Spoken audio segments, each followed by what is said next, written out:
New national education policy 2020 और school education के लिए नेशनल करिकुलम फ्रेमवर्क 2023 के हिसाब से एनसीईआरटी ने अपने टेक्स्ट बुक में बड़े बदलाव किए हैं। सिलेबस में लगातार बदलाव होते भी रहते हैं, लेकिन एनसीईआरटी ने कक्षा 8 की नई सोशल साइंस की किताब में एक चैप्टर को लेकर खूब चर्चा हो रही है। इस नई किताब में भारतीय न्यायपालिका यानी जुडिशरी की भूमिका को बड़ा चढ़ा के बताया गया है। साथ ही इसमें भ्रष्टाचार की बात कही गई है।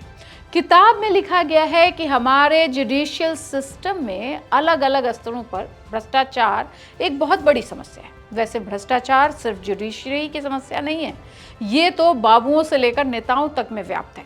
वैसे 8वीं के बच्चे जुडिशरी में करप्शन क्या होता है इसके बारे में पहली बार पढ़ेंगे।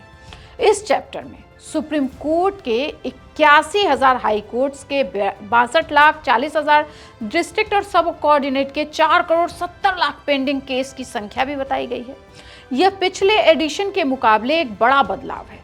पिछले चैप्टर में ज्यादा दातर कोर्ट के स्ट्रक्चर और रोल पर फोकस किया गया था। बदले हुए चैप्टर का नाम हमारे समाज में जुडिशरी की भूमिका है। इसमें कोर्ट की हायरार्की और न्याय तक पहुंच को समझाने से ज्यादा जुडिशियल सिस्टम के सामने आने वाली चुनौतियों जैसे करप्शन और केस के बैकलॉग को बताया गया है। करप्शन वाले सेक्शन में बताया गया है कि जज एक कोड ऑफ कंडक्ट से बंधे होते हैं, जो न केवल कोर्ट में बल्कि कोर्ट के बाहर भी उनके व्यवहार को कंट्रोल करता है।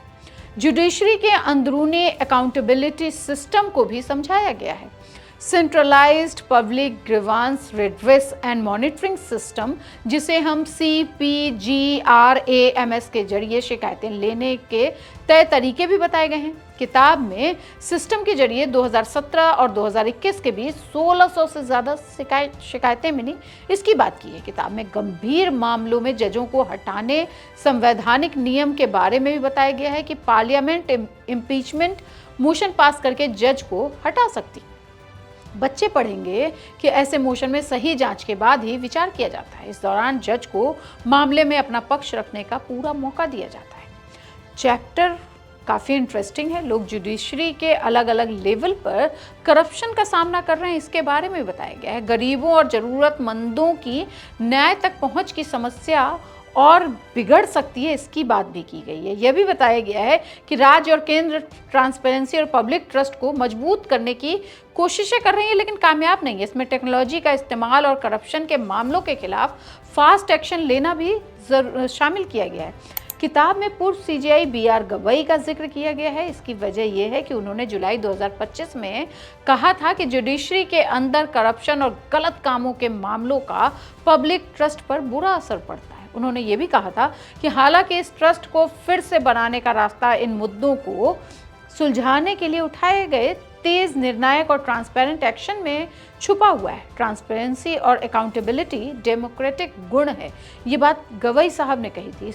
इस पूरी किताब में जलियांवाला बाग और पार्टीशन तक के कई चैप्टर भी जोड़े गए हैं। साथ ही इन सभी घटनाक्रमों को नए दृष्टिकोण के साथ इसकी प्रस्तुति की गई है। वो भी मैं बताऊंगी।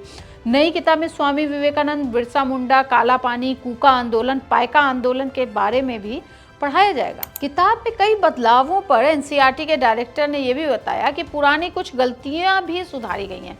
जैसे भारतीय स्वतंत्रता संग्राम के फ्रीडम फाइटर्स को अंग्रेज अतिवादी, आतंकवादी कहते थे और दुर्भाग्य से ऐसा ही किताब में चला आ रहा था। हम अपने ही क्रांतिकारियों को आतंकवादी कहते थे। देश के बलिदान देने वाले ऐसे स्वतंत्रता सेनानियों का भी उल्लेख नई किताब में किया गया है, जिनके बारे में कम ही लोग जानते हैं। नई किताब स्वदेशी विचार को जगह देती है, साथ ही क्रांतिकारियों और राष्ट्रवादियों के बारे में नए तथ्यों को ठीक तरह से प्रस्तुत करती है। तो अगर आप लोग भी सोच रहे हो कि आपको अपने इतिहास के बारे में जानना चाहिए तो ये किताब ज़रूर पढ़िएगा। बाकी अभी मुझे लगता है कि बहुत सारी बातें होनी बाकी है। किताब मैं भी पलटूंगी। अभी तो मोटी मोटी चीज़ें मेरे सामने आई हैं। ऐसी ही और ख़बरों के लिए देखते रहिए इंडिया।